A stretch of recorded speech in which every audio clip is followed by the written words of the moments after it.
एक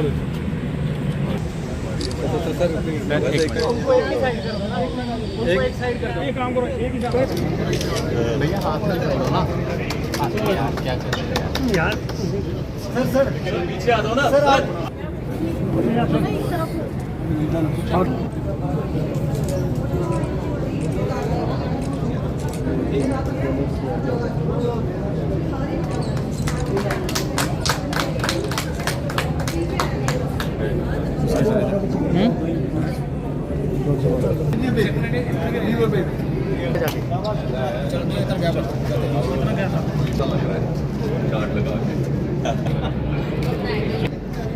देश भर में मोदी जी की सरकार के 11 साल पूरे होने को लेकर के एक जागरूकता अभियान शुरू किया गया है, जिसमें सरकार भी जुड़ी हुई है, संगठन भी जुड़ा हुआ है। और आज चूंकि युग है तर्क तथ्य तुलना का, एविडेंस बेस्ड एरा, और एक पूरी की पूरी पीढ़ी बदल चुकी है सन 2014 के बाद। शायद उनको इस बात का एहसास ना हो कि 2014 से पहले का क्या मंजर था, किस तरह से देश हताश था, समाज में किस तरह से आम युवाओं में सेल्फ एस्टीम का भाव पाया जाता था। अगर हमारा युवा विदेश जाता तो अपना परिचय देने में संकोच करता था। बाहर की दुनिया के दो लोग हमारे नौजवान को ऐसा देखते जैसे किसी भ्रष्ट देश की संतान हमारे सामने आई है। आज 10-11 वर्षों में ऐसी तस्वीर बदली है कि न केवल हमारे आम नागरिक में आत्मविश्वास बढ़ा है, सेल्फ एस्टीम बढ़ा है, बल्कि विदेशों में भी हमारे युवाओं को मान्यता दी जाती है। अगर वो ये कहता है कि मैं भारतवासी हूँ तो उसको रोज़गार मिलने के अवसर और अधिक बढ़ जाते हैं। और ये इसलिए संभव हुआ कि मोदी जी ने दिन रात एक करके 3-4 स्तर पर काम किया। पहले कि ऐसे ऐसे प्रशासनिक सुधार जिनका दूरगामी सामाजिक और आर्थिक प्रभाव, मैं तो ये कहूँगा कि governance reforms also had a huge socio economic impact.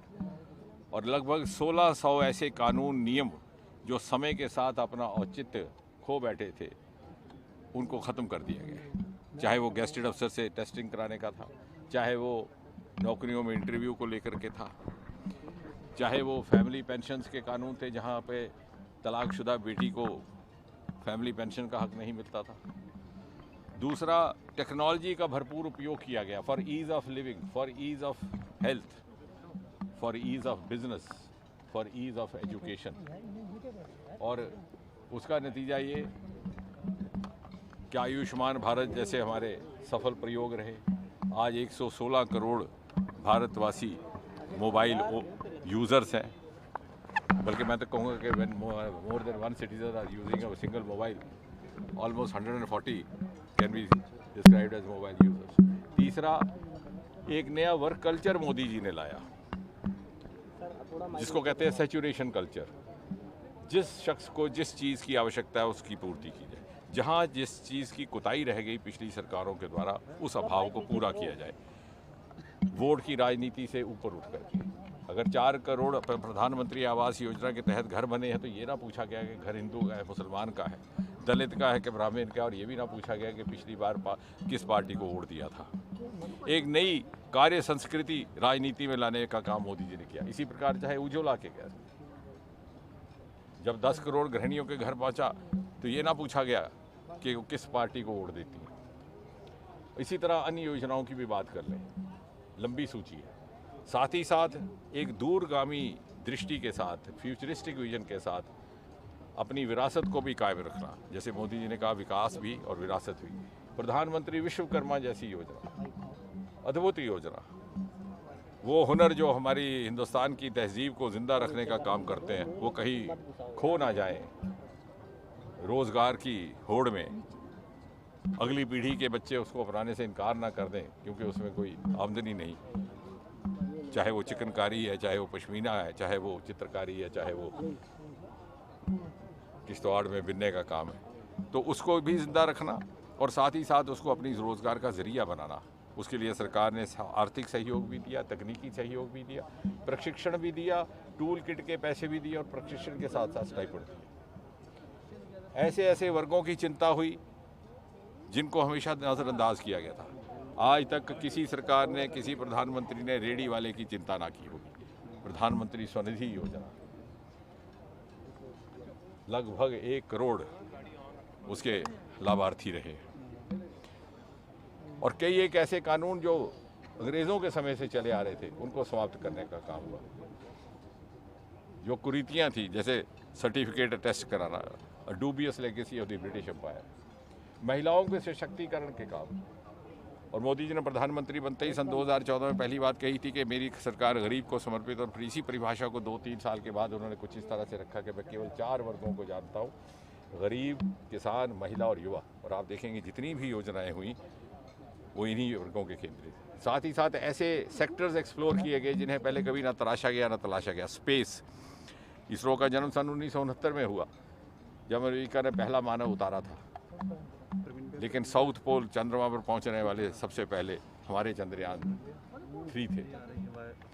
और आज स्पेस इकोनॉमी इतनी तेज़ रफ्तार से बढ़ रही है कि हम $8 मिलियन हैं, लेकिन 8-10 साल में 5 गुना बढ़ करके इकॉनमी का कहने की आवश्यकता नहीं, 10वें दर्जे से 4थे दर्जे पर आ गए। ग्लोबल इनोवेशन इंडेक्स में से 80 से 39 पहुंच गए। पेटेंट फाइलिंग में 6ठे दर्जे में आ गए। स्टार्टअप में महज हम 350 हुआ करते थे, आज 1,70,000 तक पहुंच गए, 3रे दर्जे पर आन खड़े हुए।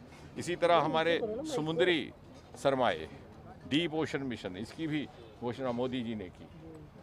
वो अपार संपत्ति जो हमारे समुद्र में छिपी है, किसी ने नहीं देखा। इन हिमालय के पहाड़ों में कनेक्टिविटी 99%, और जम्मू कश्मीर की धरती पर कहने की आवश्यकता नहीं, कश्मीर घाटी को देश और दुनिया के साथ रेल के माध्यम से जोड़ने का काम ये भी मोदी जी के आने के बाद हुआ। हालांकि 50 साल पहले लगभग जम्मू कश्मीर में रेल का आगमन हुआ था जम्मू स्टेशन की स्थापना के साथ, लेकिन फिर काम थम सा गया और एक समय आया कि कहा गया कि ये संभव भी नहीं होगा, सुरक्षित भी नहीं होगा। लेकिन मोदी जी के आने के बाद नई अलाइनमेंट बनाई गई, भले ही दुनिया का सबसे ऊंचा पुल क्यों ना तामीर करना पड़ा। आपका उधमपुर का ज़िला है, पिछले 5 वर्षों से पहले 3 दर्जे में है PMGSY सड़कों को लेकर। और जम्मू कश्मीर से ही देश और दुनिया को अरोमा मिशन के माध्यम से लेवेंडर स्टार्टअप, एक नया एग्री स्टार्टअप का कॉन्सेप्ट मिला है। और जम्मू कश्मीर में भी 2 बायोटेक्नोलॉजी इंडस्ट्रियल पार्क स्थापित किए जा रहे हैं। कठुआ में बन चुका है, कश्मीर घाटी में एक बन रहा है, क्योंकि हमारा ये मानना है कि next industrial revolution will be biotechnology. और ये सरमाए जो हमारे जो पहले पूरी तरह से नहीं तराशे गए थे, उनकी खोज अब शुरू हुई। और इसी तरह आपका रियासी का लिथियम, वो जब का उपयोग में आएगा तो जैसा मैंने उस दिन कहा, ना केवल हमारी अर्थव्यवस्था में वृद्धि होगी, बल्कि मोदी जी ने जो नेट ज़ीरो बाई 2070 का टारगेट रखा क्लीन एनर्जी का, उसमें भी जम्मू कश्मीर की एक प्रमुख भूमिका रहेगी।